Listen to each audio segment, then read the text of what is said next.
4:30. Okay, any public comment? Okay, do we have a vote to approve the minutes? So January moved. 3rd? I always. Second? Or 2 seconds. Okay, all in favor, we have to go around because Mark's on Zoom. Mark? Aye. Sue? Aye. Joan, aye. Pamela? Aye. What am I saying, aye to? Approving the Oh, minutes? yes. Aye. Sorry. Jamie. Okay, Joan, aye. Okay, great. I'm gonna keep my chair report pretty small, though I have to go over the memorandum of understanding. Did you put that separate? Yeah, it is. Okay. A little farther down. Okay, so really my chair report, I just need to remind everyone to take the training on compliance, and I sent you that note from the email from Molly. It's due April 1st, it's really pretty easy to take, you just go online and click it, and you'll be fine. The other thing is, Isn't that the thing that if we did it last year, we don't, I think you have to do it every year. Yeah. oh, there was something. that we- Okay, I think so. And then Okay. also, to have on your calendar, April 10th, the building committee, the task force will be presenting to the select board and us and anyone else that wants to attend their final recommendations. So it's important to have April 10th. I don't know what time, it's gonna be during the select board, and that meeting starts anywhere between 4 to 5. That is where we're on the agenda and what time they start. So just keep that on your calendar for now. The only other report is I've had some inquiries for the open seats on the trustees. We are not allowed to tell anyone to run or not to run, but just to give them the facts, I am telling them that Mark is running and Jamie, and in the meeting we had last time, I forgot to say that Jamie was running again. I even forgot that his seat was open. And so we do have one open chair, and I've met with someone yesterday, I'm meeting with someone next week, and Steve is coming, just explaining what we do, but not telling them they can run or can't run, because anyone can run without talking to us. It's an open campaign, so, but this will be the second person that I'm talking to. So it could be a contested race? No, it this won't be year. contested. They all say they don't want to run contested. They want to know if anyone's running against them, and I really have to say I don't know unless they talk to me. If someone pulls papers, they're running. So Okay. that's the way it works. Joan, Yes? can I send you the name of someone that I've already spoken to, but they were still on the fence? Yes, please. I'm leaving Monday for 2 weeks, so if you send it to me later, I can contact that person this week. And Okay. Steve's been going, because Steve can talk to them in more detail than I can, because he's no longer a trustee, but he could, fill them in a lot more. Plus, he was an ex-librarian and on this for a long time, so, yeah, that would be great. I'm thrilled that we have so much interest in these library spots for the, first time we've had people knocking at our door to run, whereas us, we had to get Sue to run in the garden. We corralled her. Over the compost. Oh, exactly. Sue, you said you were interested. So that's where we stand there. And I'm going to wait for the rest. The next on the docket is the memorandum of understanding for the capital campaign. I don't know if everyone had a chance to read it.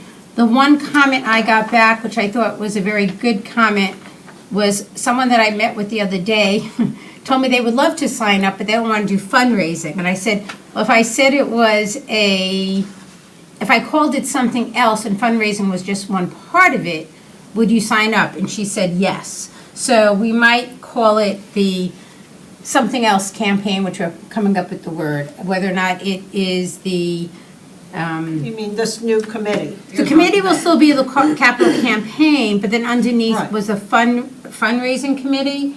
And they were saying that instead of fundraising, maybe you want to call it something else, because people get a little concerned that they have to go out there and fundraise. Right. Whether it's the communications committee, or development was the word they suggested. So if we call it the development committee, she thinks we might get more people interested in running for it. I thought it was a good comment. Mm-hmm. The development's used in the industry. That's what they said, like, development's used because then it's broad, they all know, but then they just don't have to think they're gonna ask for money. I did get someone already signing up to be on this committee, and this person actually has set up little one-on-ones for other people in the past who were running, so that's pretty exciting. So I would say I would change this word to development and make that suggestion. And I'll just give you some background. You don't have this, do you? Does someone have a printout of it to give it to Elaine and Jerry? Is it in the packet? I think Oh, it's in the packet? Yeah. Okay. How do they even know about it? Oh, because I told them about it. Because when I said we don't have a lot of, we only have one board seat left, I said, but we are forming this capital campaign committee. Okay. And maybe you have some interest in this. Okay. So how this came about was Tracy and I met about what's the best way to take the money that we're going to be raised and we have raised and make it secure and make it easy. And we met with Linda and Deidre and then George Malloy, and then we met with legal department. And Mike Ford was like, just do this memorandum of understanding. He gave us a template. We wrote this. He thought it was basically great. He made a few changes on it. And so here it stands. And so I just need to have a vote that we agree that this is a good thing to go forward with. The other thing that's not in here that Linda actually, who's amazing, said is she met with Cape Cod 5 already, who said, don't move your money yet because you'll lose money. Because right now it's in an investment account. So, just make sure we move it at the right time. Well, we're not going to put that in writing. We just send a letter and we agree it's going to be moved at the optimal time. We're not going to lose a cent by doing something goofy, by moving anything now. So we want to get this kicked off because we just got a $5,000 donation. Wow. We did. And we want to deposit that into this account. We got a donation from someone who both Steve and I know, who said he's very interested in the library and that he would make a significant contribution once we get the okay to build the library. And so he said, but here's $5,000 just to start your efforts. Wow. So that's the sort of stuff you get when you just start talking to people and saying this is ready. And so having this account already set up in this capital campaign group operational would be really helpful. Plus, will let us make decisions really quickly because there's only 5 people making the decision. It doesn't go back to this board and the Friends board for everything. So that's why we want to get this up and running. So if there are any questions here or anyone from the audience can ask a question. Any questions? No? Can I make one small typographical change? Yeah. Just because it's the name of Cape Cod 5. 1, 2, 3, the 4th paragraph from the bottom that starts all board monies. Yeah. In the last full sentence, it should be Cape Cod number 5, not 5 spelled out, which Oh. it is at the very end. Oh, okay, thank you. Oh. I didn't know that. Okay. We might I wanna checked their call it by- website. We might want to call it by its formal name, Okay, I'll change that then. Okay. 5 cents savings bank. We can ask them to double Yeah. check. Well, I'll Yeah. just I'll ask Linda to double check with Cape Cod 5 before we publish it. That's a good point. Okay, Lindsay's on now. You're on mute, Lindsay, and we don't see you. Okay, There we go. all right. So Jamie, you have a question? No, I was just making a note that we've got 3 places on there to change it to development. Do you think it'll have to go back through Mike Ford? No, he said he thought it was really great. We're not making anything significant change. If we were making it significant, we will send it to Mike for final sign off, but he did not think there would have any changes to it. Okay, so I make a motion to make those changes. Great. Wait, Elaine or Jerry, you have any comments on it? I would love to get your input if you, okay, thank you. Anyone second it? I'll second it. Okay. Mark? And we're gonna make Aye. Mark's changes too. We're gonna do the Cape Cod. Aye. Lindsay? Sue? Yes. Joan? Aye. Yes. Jamie, aye. Great, perfect, thank you so much. So we're gonna call it the development committee officially? Underneath fundraising, I can write it up for you. That's fine. Yeah, we voted to change fundraising to development. Yep. Great, and we're gonna check on the spelling of the Cape Cod 5 legal name.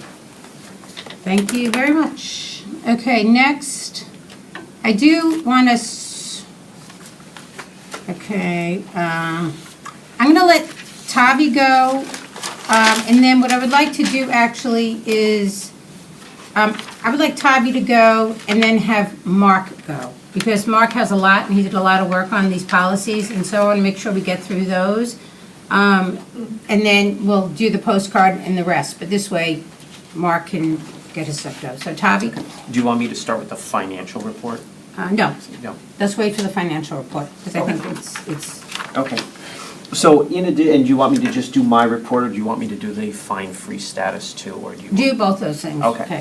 So I have nothing to add to my written director's report, except I was talking with Joan about one of the items on there, the youth services position at 40 hours. So in preparation for this, I had gone and gotten statistics that are all part of the ARIS report, and that ARIS, it stands for Annual Report of Information Survey, and that's a report I have to do every year, all libraries do for the Board of Library Commissioners. And so I just wanted to clarify that, so there are 38 CLAMS libraries, and of the 38 CLAMS libraries, not including our library, which now will be advertising for 40 hours, there are only 4 CLAMS libraries. There will be 5 once we are officially have our youth services librarian that have 40-hour-a-week actual library positions.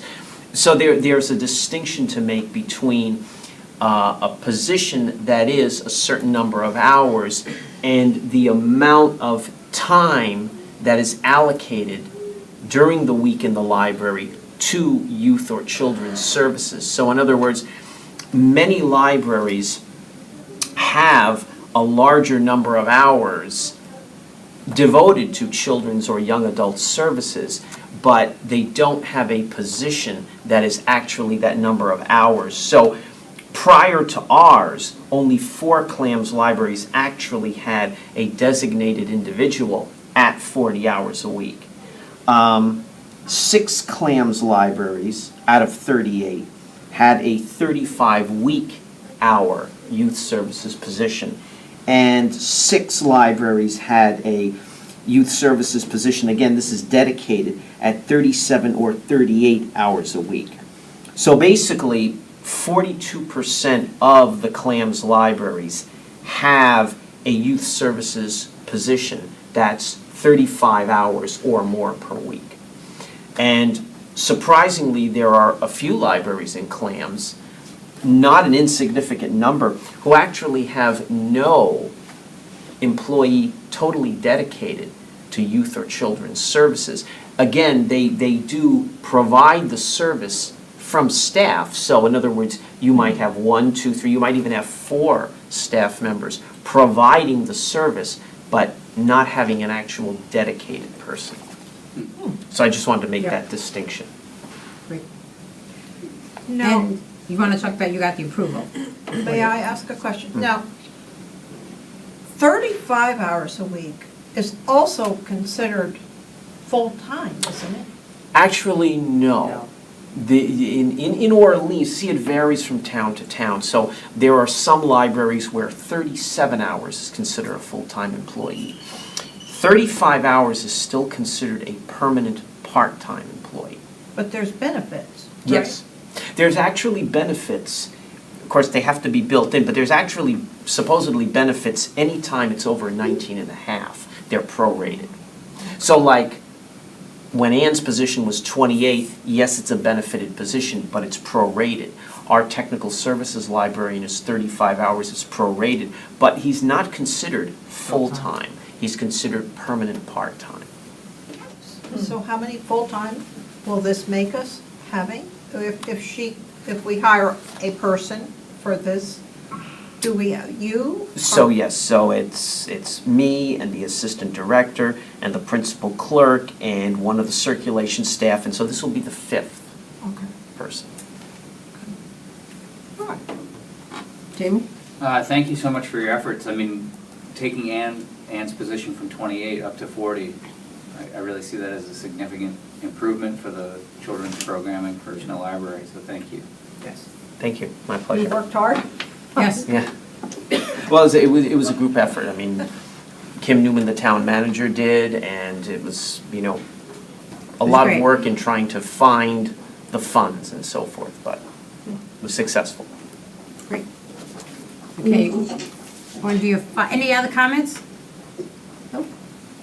So regarding the fines, I spoke with Town Manager Kim Newman and Assistant Town Manager Mark Reel, and they contacted Mike Ford about the question of whether would there involve any other steps to Snow Library going fine-free. And after Town Council Mike Ford did his research, he said, basically, no. The Board of Library Trustees votes for the library to be fine-free. We can be fine-free. I just would then have to contact the CLAMS administration and let them know, so they would have to make changes, certain alterations in the software so that our items wouldn't generate fines. Great. So we can vote on this now. We can vote on going fine-free. So, anyone like to make a motion? Sure. I make a motion that Snow Library changes their fine policy so that we're now fine-free. Second? Second. Thank you. Okay, gonna go around. Mark? Aye. James, sorry. What I was like, oh my God, Lindsay? Aye.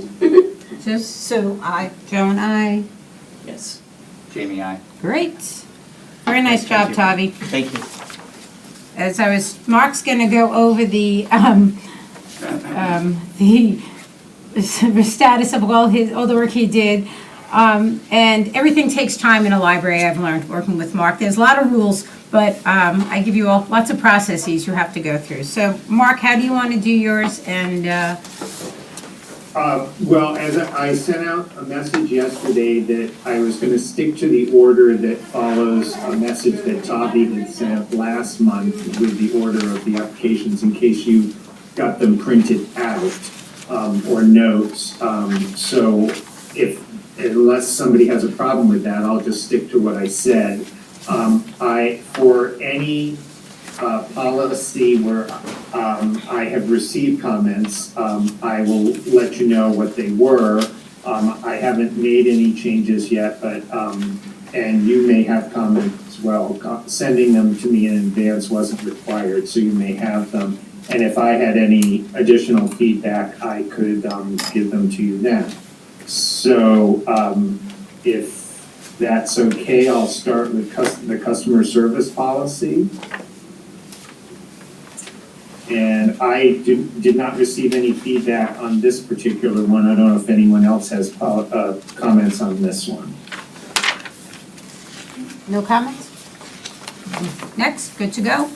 Okay, the next is the form, which is a request for reconsideration of library services, programs, or displays. And we might as well include the request for reconsideration of library materials.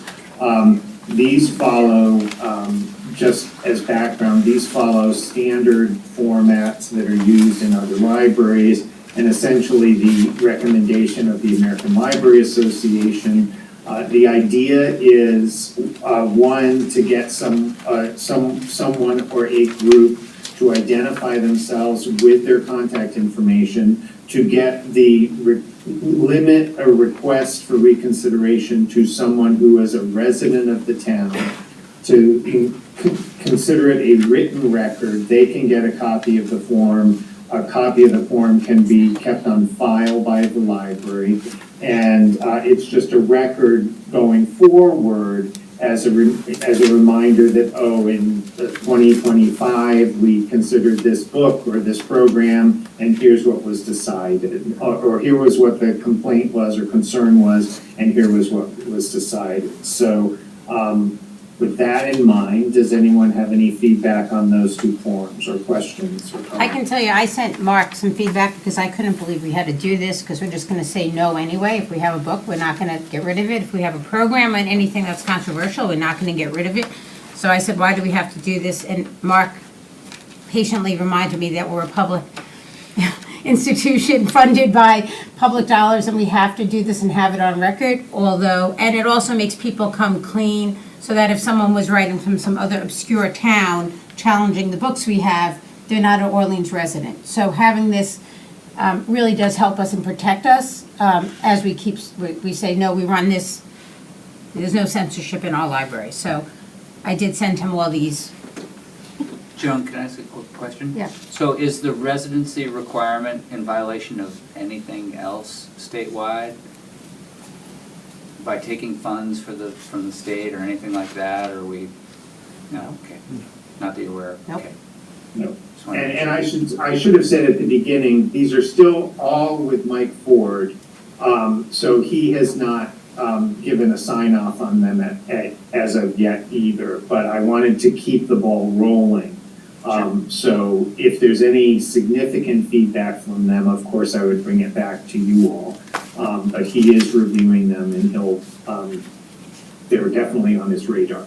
I confirmed that this week. Thanks. Okay. All good on this one? Next one? The next one is the volunteer policy. The question I will identify Joan raised on this one was, we sort of asked them to commit to a schedule, and it seems pretty set in stone. And the Joan's question was, well, couldn't somebody volunteer to cover an event like a book signing or something that involved setup, a one-time deal that's outside of the schedule? And how do we handle it if people go away or if they need to change their hours, or can we build more flexibility into the policy? And I relayed that question to Tavi, and I don't know if you've had a chance, Tavi, to give any thought to that, or whether it's just understood that there's flexibility in these things. Yeah, it's understood there's flexibility. I mean, we have volunteers all the time who say they can't come in at this time, or they have a conflict, and since they are volunteers, of course, I mean, we certainly accept that. So I think it's just something that we handle internally. I don't want a policy out there that states something we don't do. I mean, we're a flexible volunteer, we take volunteers on a flexible basis, and I think we should state that. So it's written as more of an inclusive policy than, well, here's a policy, but we don't really follow it. So. Well, then, that's definitely easy to tweak the language in that regard, and I understand where you're coming from, but, and I understand how it's treated internally as well. I mean, in my past experience, I had volunteers in the library, and they had things come up all the time, so you definitely live with it, but to have that in writing is a good idea, to have it all out there in black and white. Yes? And, I have a minors thing on the bottom. It says minors over the volunteer policy. Mhm. Is that supposed to be something That goes on the different? next The next page, It binders goes can't to the volunteer. next page. I realize my formatting is still off, Tina. Okay. Because you can't volunteer if you're under 14, Tavi, or you need a parent's note. Yeah, you would need a parent's note if you want to do Right. that. Right. Or sometimes they come in with the parent, and so. Okay. For better or worse, that's how I got my start in libraries when I was 14. Better. Now, 14. one of the things we I talked see. about before was the quarry, Yes. whether volunteers need a quarry. I don't Yes. think we've decided anything about that, have we? I think we wanted to add it. Yeah, it's a pretty important. Okay. I think it's important. So add that. I Whether mean, I volunteer. remember the discussion we had last time. So, I think Two times ago. to clarify it, because I just went through this the other day, we should make sure we say Corey, sorry, yeah, so it's both of them. and I can do that. And FYI, again, this is not everything, but it's the bulk of the policies, and that would be in that packet too. Okay. All right, I will work on that. And I do have some examples of those. Tavi and I had previously discussed it, so I do have some examples. If there's nothing else on volunteers, I'll go to the sponsorship policy. And that one. One second, Mark. I also changed the volunteer form. Oh, Well, that's on down, because It's volunteers down outside further. there and he moved. Oh, sorry. It's okay. Keep going then. That's all right. okay. It just sort of fell. He moved So the it. sponsorship policy, the questions that came up are if you have a print copy on page 2, the first bullet, where we say that the library may publish an article or something recognizing a sponsorship over a certain dollar amount. And Jones thought that we should get approval in writing to make sure that the sponsor was willing. As I was thinking about her thought, I was like, would we really write an article if it was a donation of $500? It seems pretty small. So I thought maybe the dollar threshold was small. And then the other question came up about the standardized plaques that might be placed on furniture, equipment. And Joan raised the question of, will the donors understand that, furniture doesn't last forever and nothing lasts forever, and so the plaques might not always be there, and then what do we do with the plaques when that happens? So that was the question. And then finally, the approval section, there was a question of, does the library director always approve of a grant or received under this policy, or is it something that, how is that approved, I guess is the question. Right. Well, one of my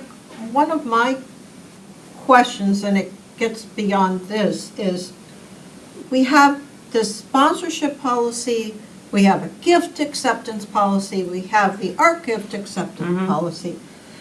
They all, to me, should be under one big umbrella, with these being like sub-policies under it, because this is a gift again. I mean, you're really accepting gifts or art or anything. I mean, it's mainly gifts, money, gifts or something. But it's like, it seems like it's all wrapped up in the gift policy, and the gift policy makes the trustees approve everything, and this doesn't even mention Right. the trustees approving anything. So it was just sort of confusing for me, reading these different policies. Mhm. I don't know what anybody else thought. Well, well, plus those questions that I had, Yeah. maybe they're sponsoring, I don't know what they're sponsoring, an event, a book reading, something like that. But I don't think we should say we're gonna have a plaque. I do know you need to ask if they wanna be acknowledged. I don't know what the level should be. And I don't know who should approve it, because just like we got a donation of money, so I don't know what that whole approval process should be. We meet once a month. I would hate for someone to say they want to give us something and then we have to wait a month, whereas Tavi could just approve it. Yes, this is perfect. It fits into what the Right. library needs to do. So you don't want to wait a month. Yeah, I've never disapproved of monetary donations, ever. Okay, good. The only time it ever becomes an issue is when someone wants to donate something like a Piece of coin collection Right. or Yeah. a statue or something. That's when or a piece of art, an Right. artwork. That's when it becomes difficult, but I've never turned away Right. money. Right. So we want Tavi to, a sponsorship is basically money, so Tavi should be the only Yeah, one in the right. sponsorship, because he doesn't need our Right. approval to do that. But the guiding principles that are here are really the guiding principles for any kind of gift. Not just for in that- sponsorship. At the bottom, it says it should only be used for optional additional services or new services, so that is a little bit different from a gift. Right. I think sponsorship is different because they could be sponsoring like a book reading. There's a gift, it's usually just monetarily. Right, but I still think they should all go under the heading Gift. of Yeah. like gifts, and then there They all are could. a subset. What do you think, Mark? Want to give that a And thought? the art, too. Well, I see Sue's point overall. From my research, in our existing policies and from my research, libraries seem to pull out the sponsorship policy separate from gifts. But I can see the connection. And And one thing that occurs to me is that whole sponsorship policy, if, for example, a local business decided that they wanted to fund all of our summer activities, how does their name get used, or can it be used? And do you need, it's different than, here's my check for $5,000. Right. And so I think I can see the benefit of breaking that out. It wouldn't hurt to have them all together, but I can see the benefit of keeping them out, this one out. I take the point about the art thing. Right. It just gets, when you read it, you see, a lot of the criteria for when do we and don't we accept art, that it seemed to be a benefit to keep it broken out. I have no problem with combining them. I just felt like, in thinking about it, sponsorship's a little different than the gifts. But I have no problem either way. I respect whatever. I would keep sponsorships separate, because I do think we might have some events we're gonna look to get sponsored by certain companies versus like a straight gift. I'm wondering if we just take the comment out about writing an article, and that just is, does it have to be in a policy? And I would get rid of any mention of plaques at this point, because we don't know Okay. what we're gonna do going forward. So, We'll do that. I mean, what do other people think? I'm sorry, what did you say? Get rid of the mention of any plaques, because Oh. those just get us in trouble. Right. Right, and then, let's not even mention we might write an article. If we decide to write an article, then we can contact them. And there doesn't have to be a There policy. doesn't have to be a policy about it. Because I look at something, it might not be $500 that someone's sponsoring, but you think about if an Eagle Scout sponsored something about building birdhouses, and it wasn't worth $500, but it's a great natural interest story. Oh, sure. Yeah. So it shouldn't have a dollar value in there. Yeah, I agree. And then what about that approval section? I think Tavi, you don't want to miss out on an opportunity, and we have to wait to vote as a trustee. So I think Tavi could just be the approver, and he could tell us if he thinks there's anything he needs help with. Mhm. Because otherwise, we might miss out on an opportunity. But does that hold true for the Friends? Does Talby have control over what the Friends do? We're totally separate organizations. Friends is a 501c3 or 3C, that we don't get their approval for anything, they don't need ours for anything. So that needs to be changed to remove that, right? Any reference to Friends? Yeah, Just Yeah. right Yeah. here, the solicitation. If people want to make Libraries donations to and the Friends, I Friends, recommend them right. to the Friends. It's no longer in my purview.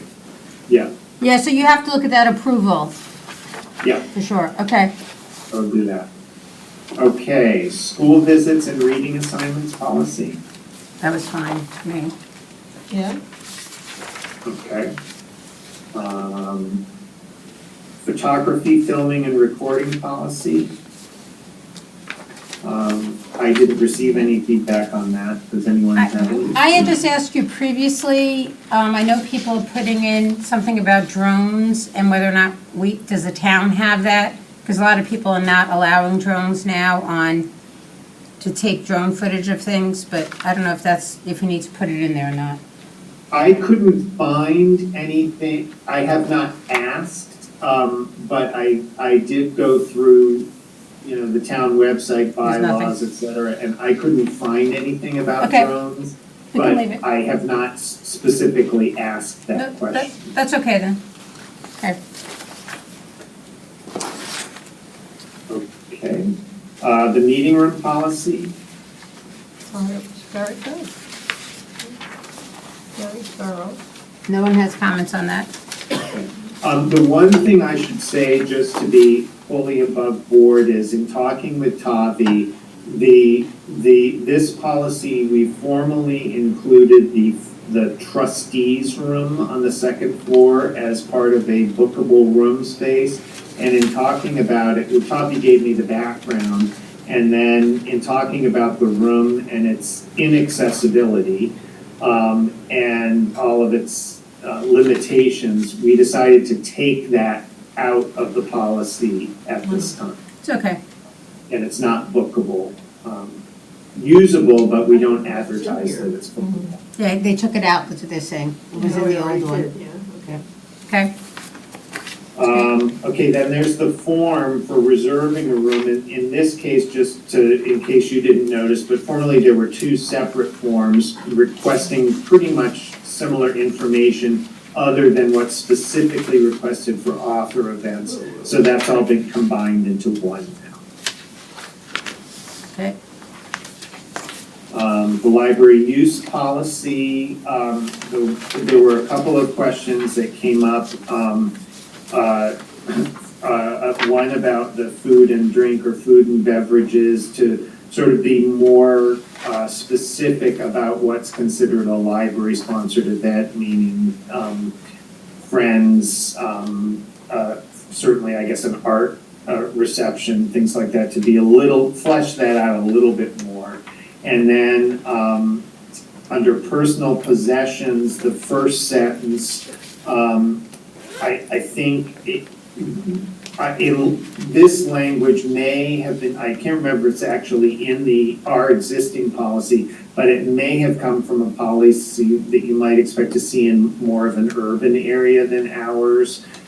So the recommendation was that maybe that first sentence should come out. That says all bags and other articles are subject to inspection by library personnel. I asked what library personnel is investigating someone's backpack. So I don't know, Tavi, if this has been an experience of the library staff or not. We have not, however, I don't know if this counts towards it. If we see an item that is left, we will open it up and look in there for identifying That's lost and found. information. That's lost and found. Yeah, Okay. but I mean, if we don't have a reason to open it to get the information, we don't inspect. This Do you is ever more like think someone any of walks these in. kids that come in every day after school, I mean, Right. bring in, do you find like food and stuff left behind that Yes. maybe you want to start inspecting what they bring in? No. Or that type of thing? Yeah, No, we're not we don't- inspecting anything. We don't Right. do it unless unless, actually, they can bring, if they have unopened containers of food in their Right, they backpack, can that's bring it. fine, as That's long as they true. don't take it As long out as and they don't consume eat it. Yeah, I think you just get rid of the sentence, Mark. Okay. All I right. will do that. And then the other, on the last page, the wheeled devices thing, Joan had raised the question about skateboards and whether you could bring your skateboard in, which on the surface, I don't have a problem with, but having been to the Situate Library last week, there are two areas where you could put your skateboard down and go a long way across the floor of that library. And I was wondering if in a new library, not our current library, it might be wise to just say you'd need to store it at the desk or something like that. I mean, we can be specific about you can't skateboard in the library, or we can say you need to leave it at the desk. I don't know what middle school kids are like these days. If they bring in a skateboard, would they be likely to skateboard in the library? I have no idea. But Well, in Situate, I didn't ask, does this happen? But I It could see depends. there's You know, a it long- depends. I mean, the thing is, you can bring in a skateboard. I mean, some of them bring in a basketball as well, as long as you don't use it in the library. Right, but this read as though you couldn't bring it in, and I think there's a lot of kids who skateboard in our town, and I want to make the library, like, bringing bicycles and other things inside the library is not allowed. It's using wheeled devices. So you can bring your skateboard in. I just want to make sure kids don't think they can't come to the library because they're on a skateboard and they have to leave it outside. It's a wheeled device. I just want to make sure we're So at. if you- We say you can't even use them on the library grounds. Right, but you can use a skateboard through the parking lot. Well, we say- only when the library is not We You know. say that's prohibited. open hours, because otherwise, when you skateboard in the library parking lot, you can get hit by a car, you can knock people over, so. So we say no bicycles in the building. We don't say you can't bring a skateboard in. We say you can't use it. You could leave it. I just Correct. want to make sure no one's getting stopped because they're bringing their skateboard in and coming to the library and putting it under their desk. I mean, I want it to be as youth-friendly as possible. Yeah. Sure. I think that makes sense, just to say you can't use it in the library. Right.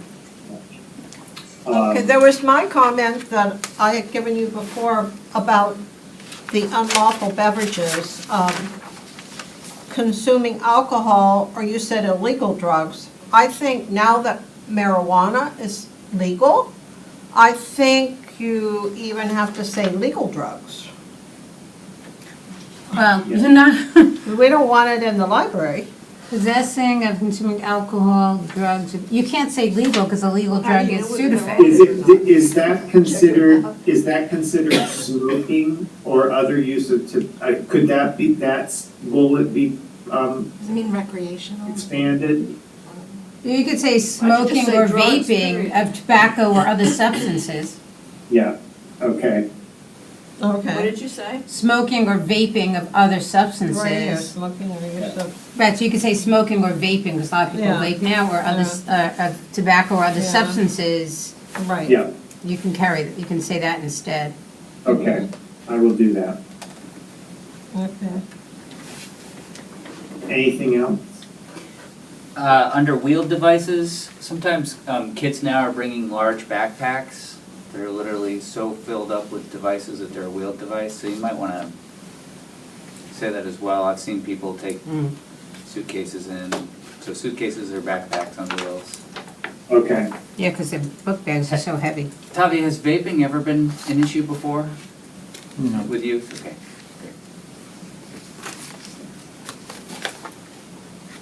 Except tobacco. I have to say, in my last job, it was early enough and I was out to lunch enough that I didn't realize that was what was happening in my library. Oh, really?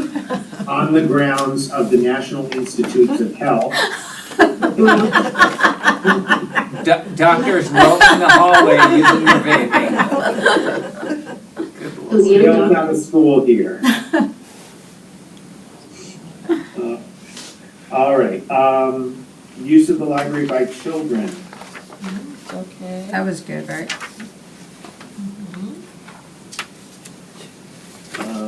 The fifth paragraph, you need to put up there.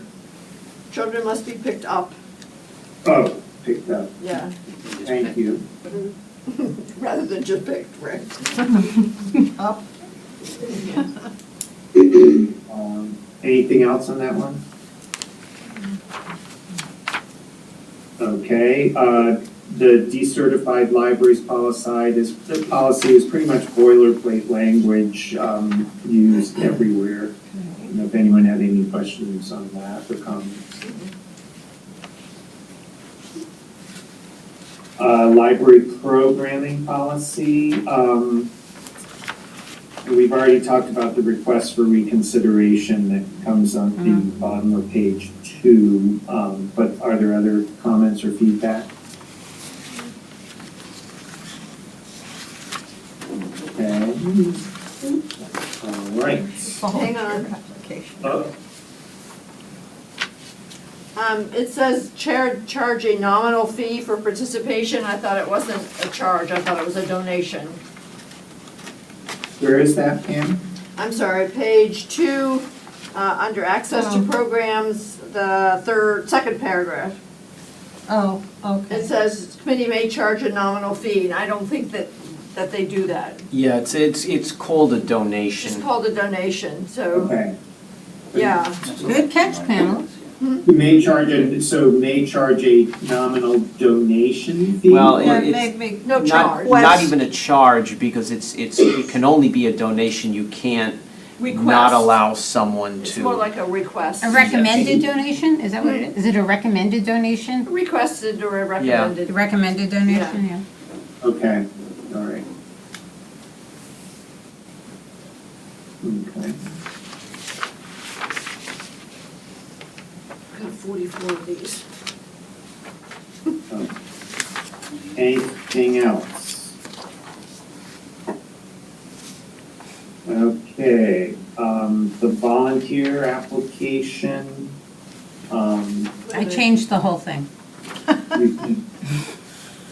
you I did? thought it should be friendlier, like, we're happy to have volunteers, here's some opportunities for you. I don't think we need to put the times available, a lot of times you don't know about the times that you're available. I just think you want someone to call But I think the you. library people do need to know But that. not when you're filling this in, because by the time you get called, you might be booked some other time. I just think they might not need to fill this in, maybe the library does, but I just think this application is not consumer friendly, the way it stands. Do you want to consider the one that the select board's office uses? I could look at that. It's relatively brief, it's just a one-pager. Yeah, just easy, Yeah. not, you know. Yeah. And then once Tavi or Kaimi or someone meets the volunteer, they could fill in Once we have them in the door, then we Right. hit them with the opportunities. Yeah. 500 I mean, page this, manual. this is basically what they fill out now, I think. But I can look at that, and maybe what I could do is it could be a two-pager that's where Kaimi or Tavi or whoever's interviewing could fill out the form as they're talking to someone. Right, Yeah, that could work. All right. The next one is the naming rights policy, which we don't have, other libraries do. I went back and forth about it, but I thought it is timely for us to have this policy, at least in a version 1, to have something at this important time in the library's history. So that, I want to put that out there. Joan said that she found the policy confusing, and then made a comment that we don't allow the naming of a collection or facility or portion of a facility after a living person. Although we may do that for a new library, but in the existing library, we wouldn't do that. She wondered whether, if you're, with a paper copy, the second paragraph, all naming rights shall be approved for a specific term, whether we should state up front what that specific term is. Then in the fourth paragraph down, can a room be renamed? And a good example is, if we go forward with a new library, will there still be a Marion Crane room? It doesn't have to be. It says that somewhere I read that if that name for that particular room is not carried over into a new library. So it would have to be a special. I think Mark's correct. We need a naming rights policy, but I think we need to really focus on it if we're gonna build a new library, because Tavi's got a lot of things, like if people wanna be named this room or that room, what are we gonna do? What's the use of it? And I think we should take it aside and really give some good thought to it, especially if we're gonna build a new library, because it can get very complicated. And when we went to Webster to visit that library, one of the banks gave them like so much money that it was like they had to figure out, well, they have all this money, now the bank's gonna have, Jerry, you were there, right, in Webster? No, I wasn't at Oh, Webster. You know, they had the big room, then they had the small room, then, like, they gave so much, it looked like it was whoever donated that money was their library, you know, which we don't want. So I think it's worth taking this and maybe having a couple of people really work on it and look at it, and if we got a new library, what we would want to do, because, you know, we don't, we Yeah. want to give naming rights if someone's going to give us a whole hunk of money, but we just want to be careful about how many do we have, is it, you know. Should this new development committee consider this, Well, maybe? there's someone that should consider it. Jerry, yes? No, there's the concept, right, of restricted and unrestricted funds, and I've been in situations where someone has come with a lot of money with a restriction. Right. And so I think it would be good to at least have a discussion over such a policy Yeah. as we go forward with fundraising for the library. Yeah. What if someone came and said, I have $1 million, I have $5 million, name the children's room after me. Right. If you don't name it after me, I'll give you $1 million.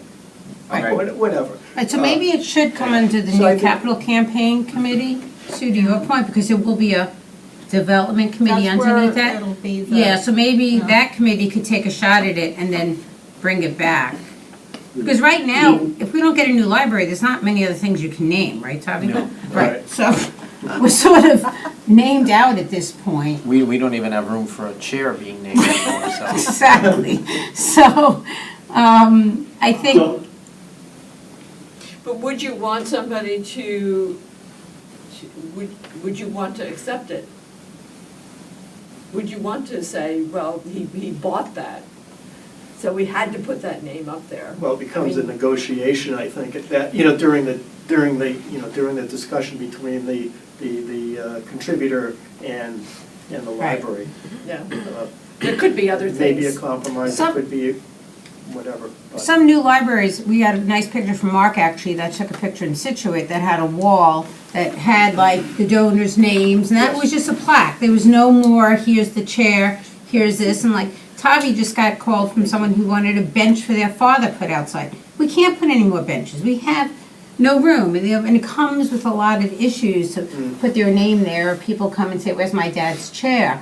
So I think it's important that we understand, you open this up and, You know, more libraries now in these listserv discussions are moving towards having the large list of donors and just having it like when you walk in the lobby or so forth, and they're not doing individual naming, individual, you know, whether it's a chair or whether it's a, Much you know, smarter. revolving Yeah. DVD holder. right, But, you know, that sounds great, but as you pointed out, if somebody comes in the door and it's a $5 million donation, the conversation starts from that point, yeah. right, but maybe the policy could state, we're gonna go to this with some exceptions based on donation Yeah. level or Bigger something, Jamie, name. to your point? No, I agree. Yeah. I think, and also, although I think it's important for us to go through as many details as we can, something that's short and succinct is much better than something that has lots of, Right, I mean, we always want to think of everything, but sometimes we just need to say, if another situation arises. right, because right now, It we will could be say, reconsidered. with the current library, we have no more room to name anything. You had no more what? We have no more room to name anything, a chair, like How Tavi about, said. how about that new bench out by the end of the walkway? Doesn't have anything on it yet. No. So, so Mark, maybe for this one, we don't fix it now, we take it to this new committee and see if they could work with you on it, This potentially? is a Yeah. start, they could Yeah. look at this, yeah. And Mike does have this one, so it would be good to have his feedback on what it looks like now. Okay, And I agree, yes, that happy to work with this new committee on Great. this one. Okay. And I wanted to hear that on this particular policy. I wonder one more thing about this, just with the retiring of plaques, because we might have to be doing a lot of that if we do get a new library. And where do those go once they're retired? Do they all go on the wall, you know, next to each other, like this was the old library, or anyway, just something to consider. Yeah. Good question. yes, Just a quick point, in terms of, Mark, reviewing this with Mike Ford, some of these policies are also going to affect other departments around town, as in the Council on Aging, or the DPW, where they also cope with the whole concept of plaques and what happens to plaques coming and going. So it should be a town-wide. that's a good point. True. It would be nice to have a policy. Some Yeah. policies exist. Yeah. I will, and- thank you, Elaine, I will, check in with my contacts at the DPW and the Council on Aging. Well, there's all those historic plaques around too, so, And there is a precedent about what happens with those right, that has been developed by Mike Ford. okay, Perfect. good. Great, there is a precedent, that's good to know. Since we have mentioned Situate, it was interesting to see that donor plaque, to see how many people that, I think the threshold was like either $5,000 or $1,000. It really hit home about how many people need to be giving that kind of money. There weren't lots of 25, 50,000, whatever donors, it was a lot of little donors. That they were recognizing, and in terms of our effort to build a new building, that was eye-opening to see that, so. All right, the bulletin board policy, Joan had asked, does this include everywhere in the library, and I confirmed with Tavi that yes, it includes everywhere in the library. a little bit of problems. Any other comments? Sorry.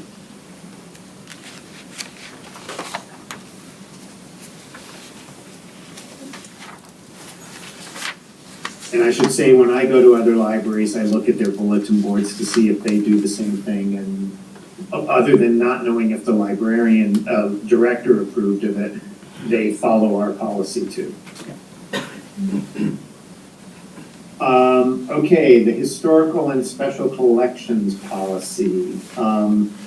This is like a conglomeration of a couple of existing policies that we have now. And Joan had a number of questions. First off, do we work with the town's historic committee separate from the Centers for Culture and History in Orleans? I don't know the answer to that, and I asked Tavi that. Do you know, Tavi? No, I mean, we have not worked with them. Okay. But I think CHO's a separate nonprofit. I just want to Yeah. be careful because we have a historical committee in town that I think supersedes what CHO does. So I would just want to make sure that we check this out with Ron Peterson and that committee, because I would think those are the people we also want to be working with. But they don't have any place, I don't think, where they have collections. Who? The historical committee in town. No, he doesn't even have an office. But he's archiving things now. I mean, they have a Where? website, they're putting things online. I just think Ron needs to know. If we're doing, whoever leads up that committee needs to know what our policy is. I'll reach out. Right, because I talked to him about that, about my doing that. And, I mean, we do have records of many meeting minutes of the town. They're old records, but it's, we have to, there's a lot of things that I would rather like to discuss. And the idea of removing items from the collection, there's always a question about whether they really belong to the town. Right. So you really have to go to the lawyer again and say, is that something that we have to worry about? And we have a whole lot of duplications. I'm doing what do I want? What am I doing? I'm collecting, I'm putting the names of everything that's in that room, okay? So there are tons of things that are duplicated. Can we just throw them away? It says you You know. only need one. I mean, it's marked in here somewhere, it says that. Yeah, Tavi, wasn't there some Well, it says question? right at the bottom that they remove items and then the library director duplication. can determine that, but that's really not an easy thing for the library director to necessarily determine, because when I'm looking at some of this stuff, I'm thinking, why are we having this in here?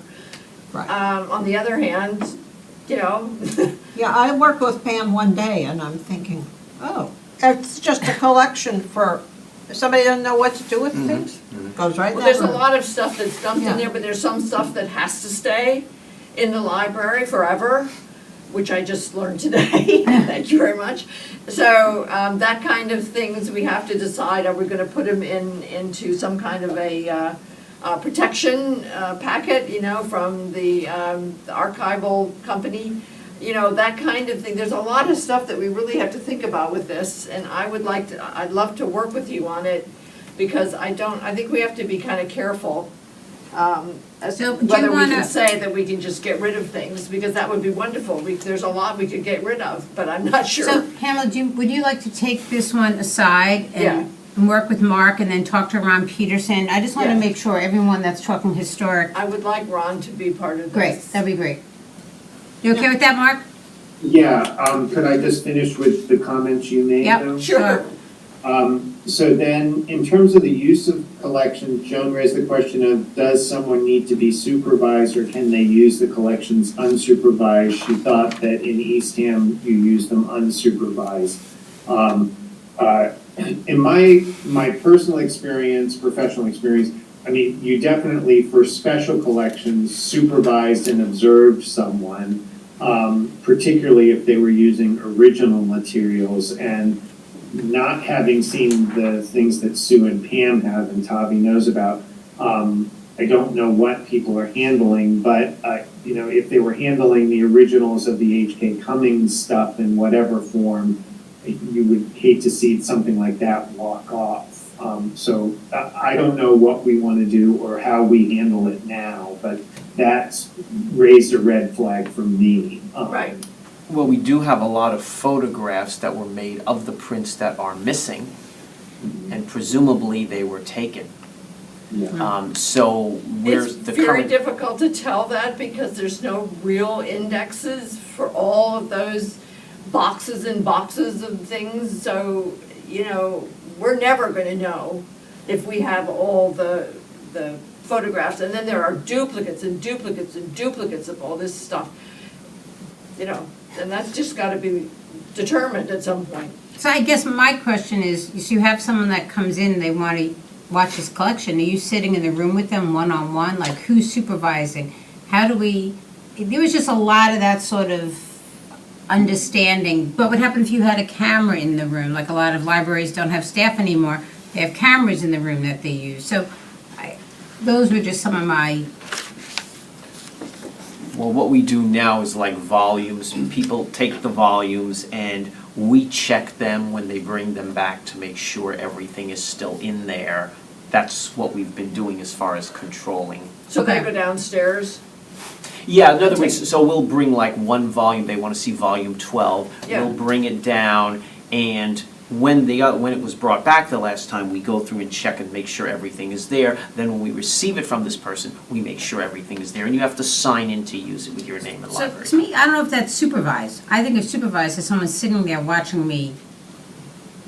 Right, and we don't do Right. that. So you don't do that, so you're not You really haven't got the supervising, you just have a people to do check, that. that's what I'm saying, but the word in there is supervised, so you really just are checking it out, But it has to be signing, used in the, at this right, library. so that's why. Okay, all right, that's good to know. Then, Joan also asked, we say advance permission is required to use the collection. Who do they contact? Do they contact the director or assistant director, or? Reference, I mean, they contact reference if they want to use anything in the collection, and then if they want copies of anything or they have questions, then it's usually the director or assistant director. Okay. Joan asked about the costs. I think I didn't put that in this policy document, but I think I saw them on the website. It's $50, am I right?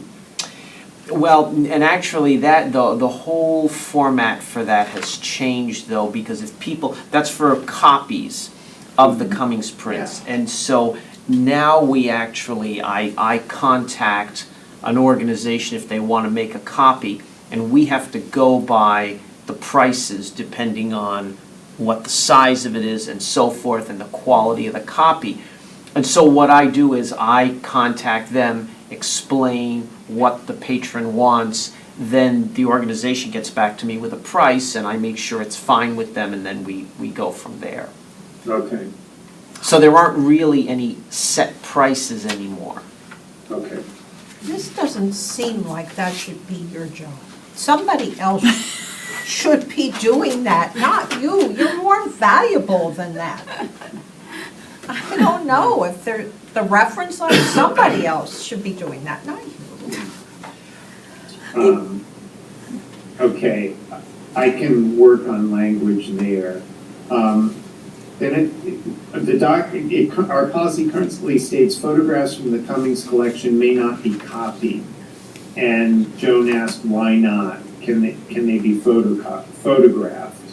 But I don't know if that sentence as it now reads means an actual photograph can't be copied, or whether a copy of a photograph can't be copied. What is intended there? Well, originally, and I just carried on the policy that was created, you were not supposed to make any photocopies of any of the Cummings prints. That a copy had to be professionally made. Or now, that was written before scanning, I have used photographs to do scans. I guess my question is, why aren't we letting people, like, I have my phone, I'm now in this room, I have this photograph, I just like this. And I have, like, it's a different world now, so what are we trying to do by saying no copies? Because it's easy to take photos of anything, especially if I'm sitting in a room by myself, so why can't? And I'm sure people, when they have been looking at them, probably have taken their phone out and taken pictures. Right, I think it's just a copyright distribution limit, so that people aren't taking pictures and making cards and then selling them at the local store. well, then we need different language that Yeah, says because why. it says that they can do It commercial. says they can do commercial, so I'm very confused by the rest of it. We're definitely in a society where everybody takes pictures of Correct. everything all the time. Right. So, Well, and the other issue is too, and Mark will probably bring it up a little later, but you're not supposed to use the images online.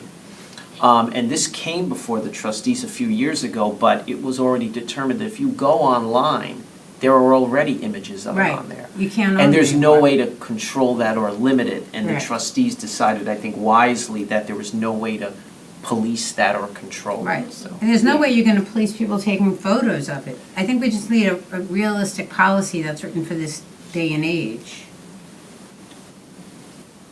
Okay, You so, could put it that, so, that they must request that. I mean, there could be some, you know how sometimes they'll tell you if you take a picture of something, of course, that's with the flash, that it will be, it's not allowed to do that with certain. Well, why don't we want them to? Let's just find out why we, I mean, the more people that have these photos, the better it is for us. It's supporting the Cummings Club. And what am I saying? Well, because it harms the object that you're taking the picture Are of. we sure of that? Yeah, but these are The photographic. photograph. I know. They're I'm just photographic saying, prints, but- they're not fine art. Right, they're not fine art. I don't think it affects, we have someone here who knows art. What do you think, Elaine? First of all, you're way past copyright, right? You're way out of copyright. Oh yeah, you're right, for the length. Way out. Right, I- so, Yeah, it's all public. it's all public Yeah. domain right now. I think you should let them take pictures of it. Yeah, why create a policy that's unenforceable? Correct, that's what I think. Yeah, I was in the bathroom, took a picture of the one that was on the wall in the bathroom.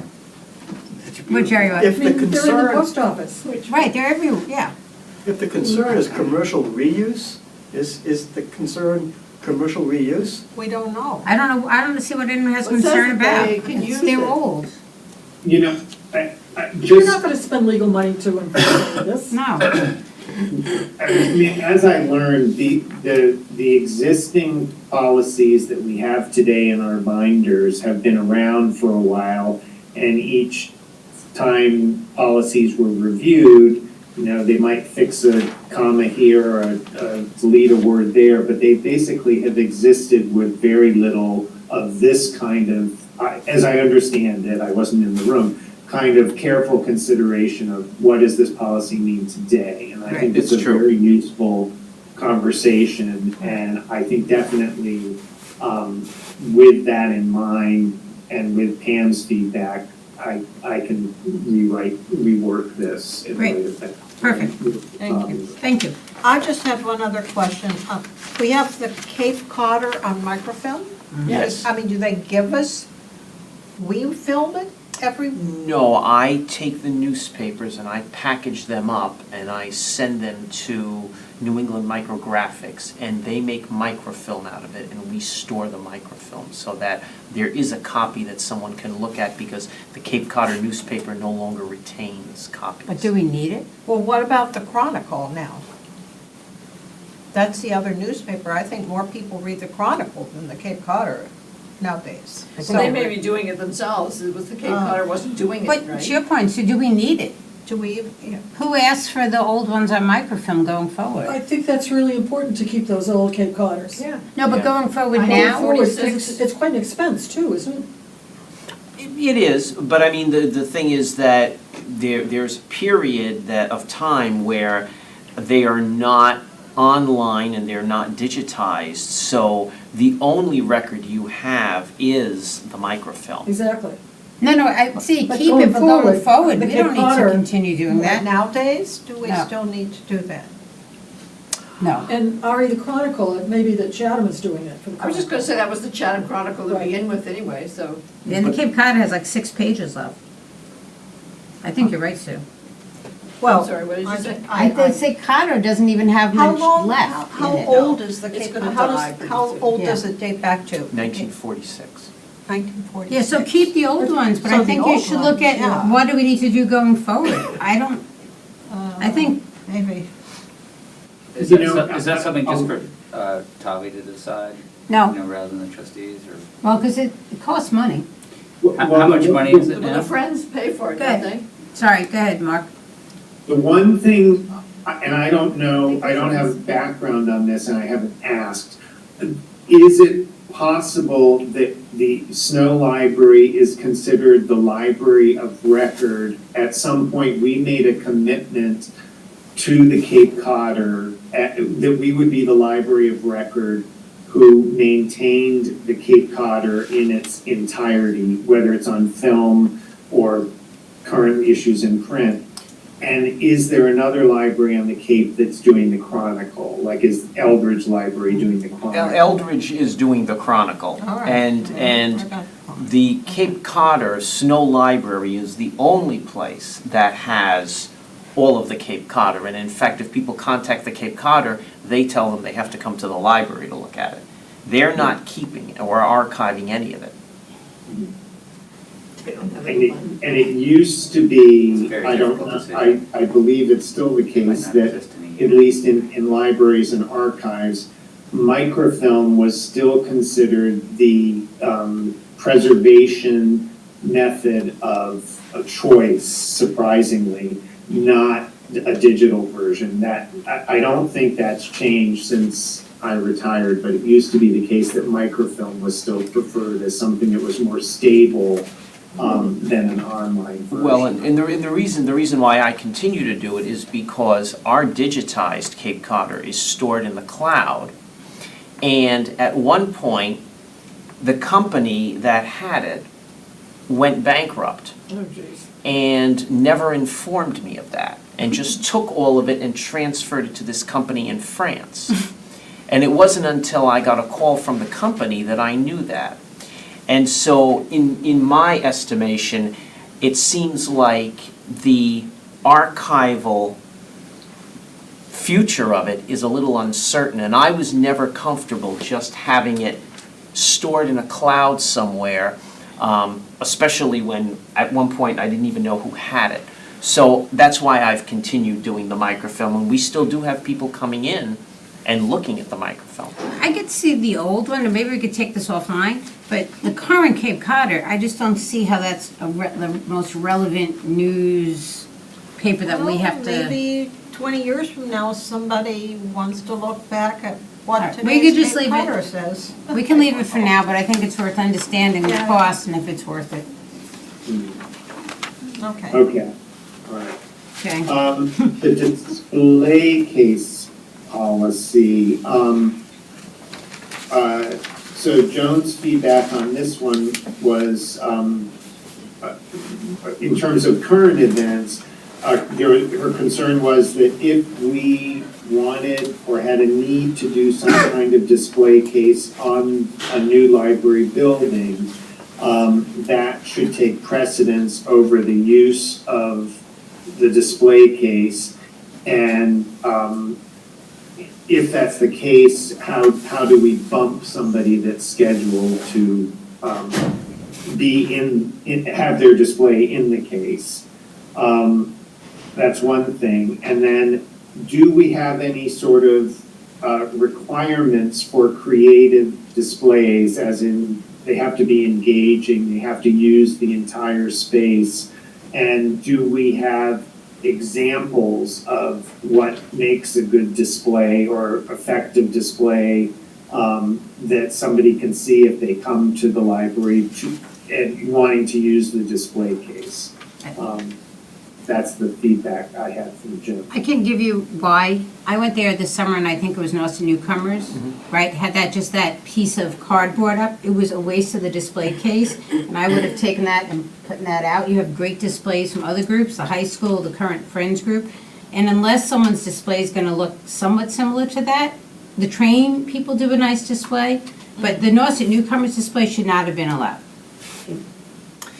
we have never in the past, and I wouldn't know how to go about regulating that in the sense of, it's sort of like the artwork for the Marion Crane Gallery. I mean, it's a lot of it is subjective, and so it's hard to, someone may ask if you say, well, this display isn't really up to our standards. I mean, they're gonna want you to probably describe, well, what are your standards? And so, for example, what do I need to have in order to have it acceptable?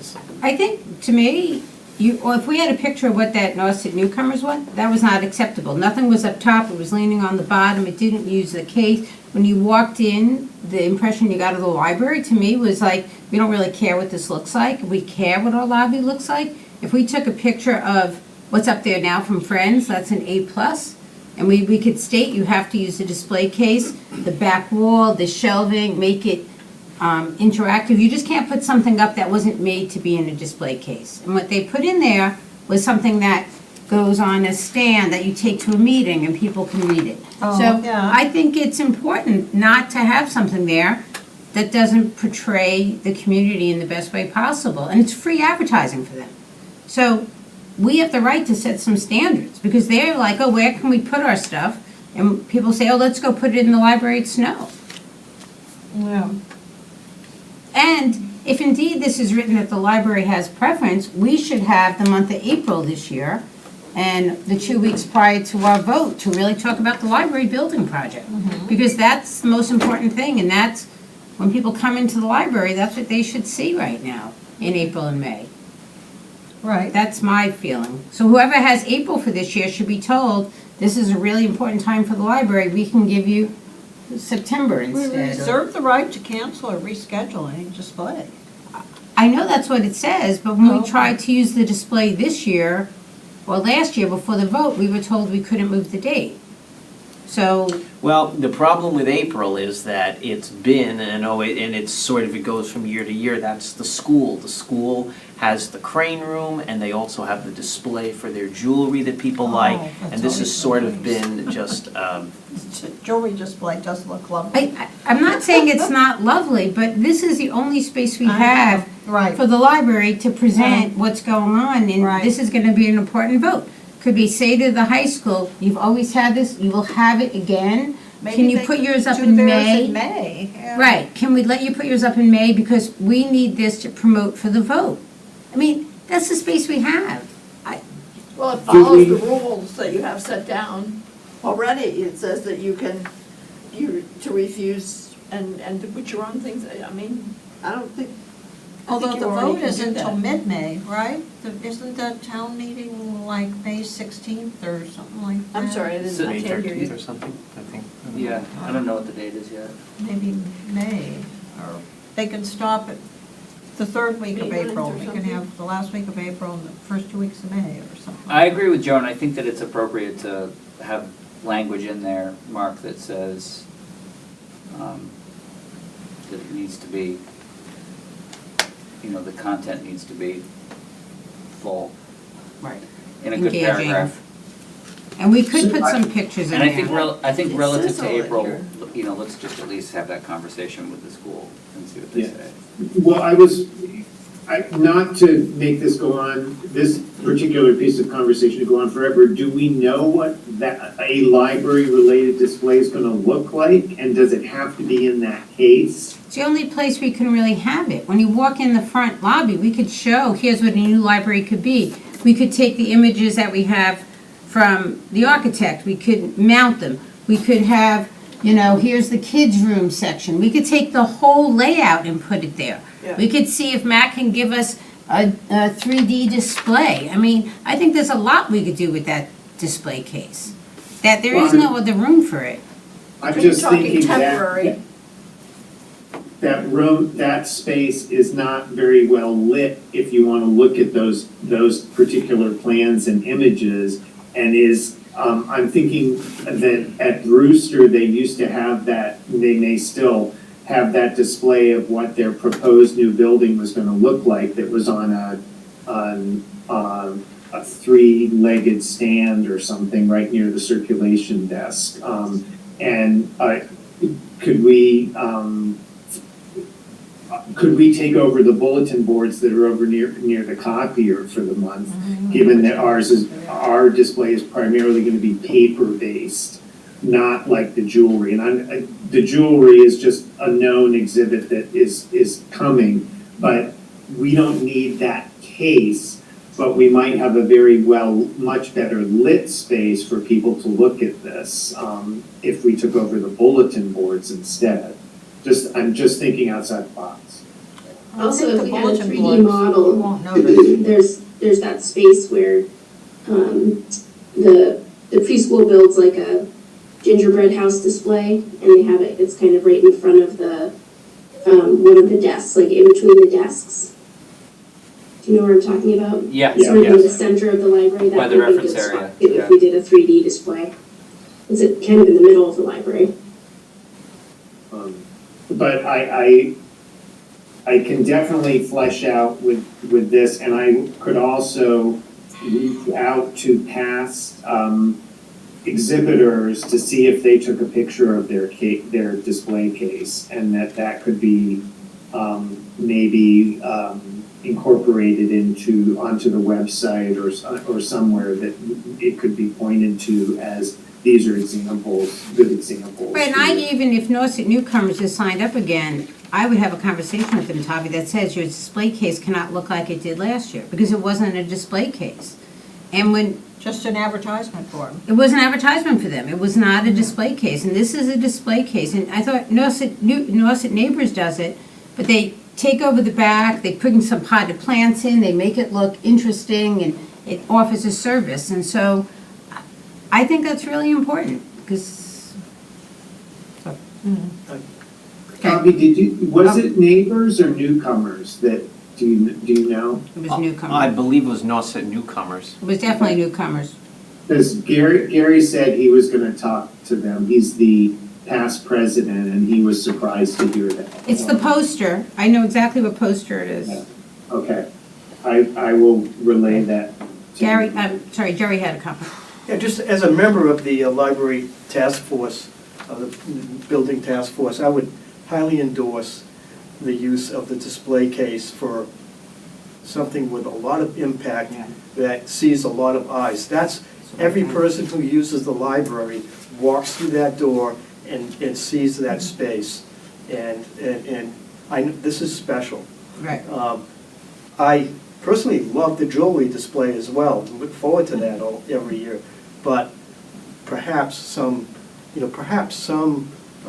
accommodations could be made. Just my opinion, Yeah. of one person from the committee. I think even if we don't have a 3D, if the display case just highlights, we need this for the vote, this is why we need it, you know, you make it super nice. I mean, we could talk So about are it next you, month. I was gonna say, so are you, well, I'm just thinking that the school is planning already to do it, so they should probably have as much notice as possible if they're not gonna have it. So if you want that display case in April, I can contact them and just let them know now, just so they have enough, because Well, maybe you can it's ask a if they would student mind. project, so. Right, it takes time to set up. Yeah. Maybe you can tell them we're gonna take the last week of April and 2 weeks, because this is really important to the library. You know, keep them there for 3 weeks. I mean, let's just see what we can negotiate. I'm not saying we want to kick them out, but I do think we need a way to get our message out there right before the vote. I think that's a good negotiating point, is to say we're gonna have to do it 1 week less this year, and hopefully that'll work for you. Just explain the situation we're in, Tavi, like this vote is so important to us, it's our main form of when you get to the library, and 1 year. then we could Well, talk. like, so you want the 2 weeks or the 1 week in April, or that just? Well, did we see when the vote was? Do we know when when's Well, the it's, I town think it's meeting? May 13th, I believe. May 13th. Okay, guys. Jamie, what do you think? The last week in April and Yeah, first 2 weeks. yeah. When is the town meeting? 13th. I think it's May 13th. Then the I week do later, have you have the calendar. vote, the Yeah. actual vote. Oh, yeah, too. because the vote is later. If it passes at town meeting, we have to vote later, I think. Has to pass the vote too, yeah. Does it go to a full vote, a ballot item, John? I don't know if it goes for full vote at $150,000. And the language, yeah, I don't know what the language is yet. If it's in free cash, it's not gonna go to the full vote. it has to exceed a certain threshold. Right. I don't think it goes to a full vote. Oh, it doesn't have to? No. Oh, well, that's good. Elaine left. Tavia, maybe, Elaine left, I was gonna say Elaine will know. yeah, I don't think it goes to a full She had to vote. leave. Tavia, maybe just have the conversation and explain why and we take it over. And if, I don't know if who's May's committed to, I don't know, I'd have to check. okay. I didn't even know what that was. But then we just need That's how bad. someone to volunteer that would do the display case. I mean, I think the communications committee would be great for, Yeah. to work on Yeah. that. Okay. All right, sorry, let's keep going. Okay, wireless hotspot policy. This is based almost entirely on what you fill out if you are borrowing one of the hotspots currently. Questions came up from Joan about would we be charging fees, a late fee, if we do away with fines, which we did earlier. And I decided to not bring this up at that point. Todd, when I shared that question with him, pointed out that this, in some cases, the fine is about the only way we have of getting people to bring back the hotspot. So in his mind, having the fee was important in this case. Okay. Well, this is what, we took our policy from what other libraries are doing, and even the fine-free libraries are having it for like if they have technology or hotspots. Okay, makes sense to me. And then Joan had also asked a question about under the user responsibilities about that we've stated here about, not using it for abusive, offensive, or illegal activity.